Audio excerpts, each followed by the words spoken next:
Okay, everybody, we are back. I think this is episode 52, something like that. So thank you, everybody, for the half century. It's been quite the journey. And funnily enough, off camera, not off camera, but off recording, I was talking with my guest today about how I want to talk more about the impact of self-awareness when it comes to co-regulating, relationships, friendships, all that kind of good stuff. And we're going to deep dive in it today. We're sat down with Anne Brown. Anne is a marriage and family therapist who works to collect the best of social science research, combining it with wisdom of everyday couples, and use the results to show the many ways to build amazing relationships. She's the author of the concept of multidimensional theory of relationships, which highlights skills couples can use to strengthen their relationships intellectually, emotionally, socially, physically, and spiritually. Love that bit. I don't often mess up my intros, but I struggle a little bit there. Welcome to the show, Anne. Sure. I love talking and sharing what I've been finding. And so it's fun to do that on the podcast, and it's fun to do it here too. So what does self-awareness mean to you, and how do you integrate it into your life? So it's a little bit different. It takes kind of a long explanation, so stick with me. Okay.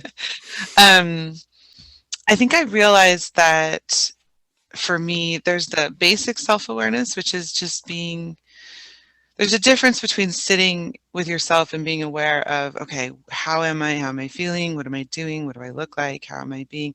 And doing that in the light of judgment and them. What are they going to think? I'm disappointing them. I have a friend who's a wonderful person, but we went out bouldering, hiking, and I kept taking pictures of her, and she kept saying, "Do I look sporty? Do I look sporty?" And I was like, "Oh, you're a darling, but look like you're having fun."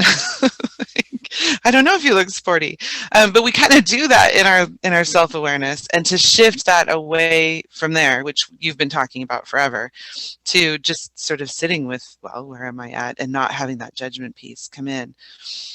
And I'd say that there's another part to self-awareness that's super important when it comes to the whole thing that I talk about all the time in relationships and interactions with other people. Underneath that is the sense of, am I a person that is acting in line with my hopes and my values? And not in a judgmental sort of way, but just to be aware of that. And every once in a while, you do or say something and go, that's not the best of who I am. But I'm a really big advocate for kind of like, you literally have no idea how you're going to come into the planet, and just cross your fingers it's going to work out, because you have no idea, do you? Yeah, well, and I think I was just reading, and I can't remember exactly where, but somebody who was saying, two people, it's the same thing happens in a relationship on some level. Two people come in with their own expectations, and neither of them have their expectations met. As the relationship grows and progresses, both are surprised about what actually happens as you build a relationship. And you can keep working on it and keep building it, but expect to be surprised and to not actually end up 10 years down the road or 20 years down the road having the relationship you thought you were going to have when you picked this person. And she walked away, and her reason that she said that she walked away was for me, because she said she didn't walk away, something bad could really happen to me. And that's the biggest act of love I've ever experienced in my life. She loved me so much that she just walked away and said, the only way you are going to be alive on this planet is if I go.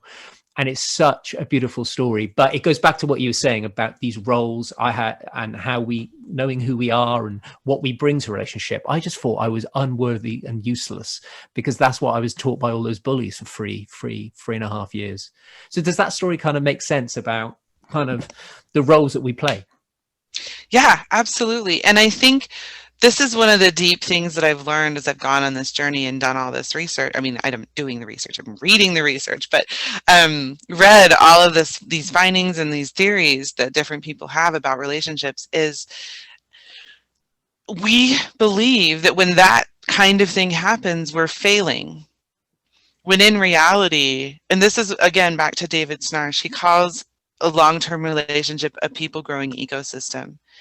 And the reason that happens is that do our thing, we get into these habits and these roles, and eventually it does exactly that. It gets to the point where it's gridlocked. Like, you can't grow.